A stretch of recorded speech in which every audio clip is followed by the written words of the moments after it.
week later at 2:47 a.m., the same line lit up. I've been a 911 dispatcher for 12 years, the last 7 on the graveyard shift. You think you've heard it all after that long? The drunks, the domestics, the panicked, fumbling for words after a car crash. It all becomes a kind of white noise, a rhythm of human misery you learn to navigate without letting it touch you. You have to. It's the only way to stay sane. My district is a sprawling, sleepy county that dies after 10 p.m. It's mostly soccer moms and retirees. The worst we usually get on a weeknight is a noise complaint, or a teenager who's had too much to drink at a bonfire. The job for me had become a cycle of caffeine, fluorescent lights, and the low, constant hum of computer servers. I was burned out. Deeply, existentially tired in a way sleep couldn't fix. The calls were just blips on a screen, voices to be processed, categorized, and dispatched. I was a human switchboard for other people's worst days. The first call came on a Tuesday about 3 months ago. It was 2:47 a.m., the deadest hour of the deadest night. The line lit up on my console, but not in the usual way. It wasn't a cell call with a GPS ping or a landline with a registered address. It was just a raw signal, designated as unregistered VoIP. Not unheard of, but rare. I clicked it open. 911, what is your emergency? Static. A thick, wet sound like listening to the radio underwater. It crackled and popped, and underneath it, I could just barely make out a sound. A whisper. Hello, can you hear me? It was a child's voice. A boy, I thought. Maybe 7 or 8. He sounded like he was trying to talk without moving his lips. This is 911, I repeated, my voice a little louder, a little clearer. I can barely hear you. What is your emergency? The static swelled, almost swallowing his voice whole. He's back. The man in the mask is back.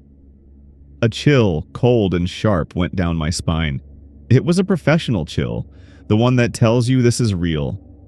This isn't a prank. Okay, son, where are you? I need an address. Hurting mommy, the whisper came again, breaking with a sob. The static sounded like a swarm of angry insects now. Daddy's asleep on the floor. He won't wake up. Son, I need you to tell me where you are. I can't send help if I don't know where you are. My fingers were flying across the keyboard, trying to get a trace, but the system was kicking back errors. No location data, no subscriber info. Nothing. The old house, he whispered, his voice fading. At the end of the road. Please. Then the line went dead. Not a click, not a hang-up. It just ceased to exist.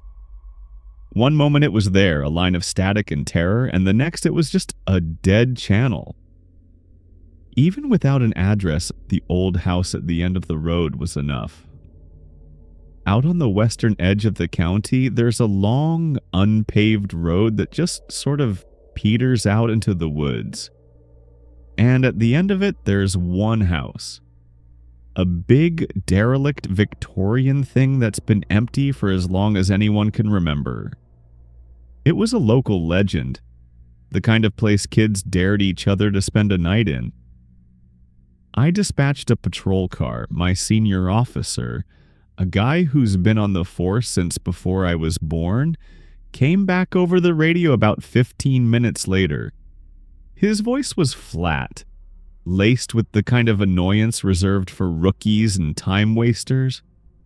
Dispatch, car 12 here. The property is secure. No signs of forced entry. Place is boarded up tighter than a drum. There's nobody here. Hasn't been for 50 years by the looks of it. 10-4, car 12, I said, my own voice betraying none of my confusion. Are you sure? The caller was a child. He said his family was being attacked. There was a sigh over the radio. Listen, the dust on the porch is an inch thick. The boards on the windows are gray and rotted. If someone's in there, they're a ghost. We're clearing the call. Tell whoever's playing games to knock it off. I logged it as unfounded and tried to put it out of my mind. A prank.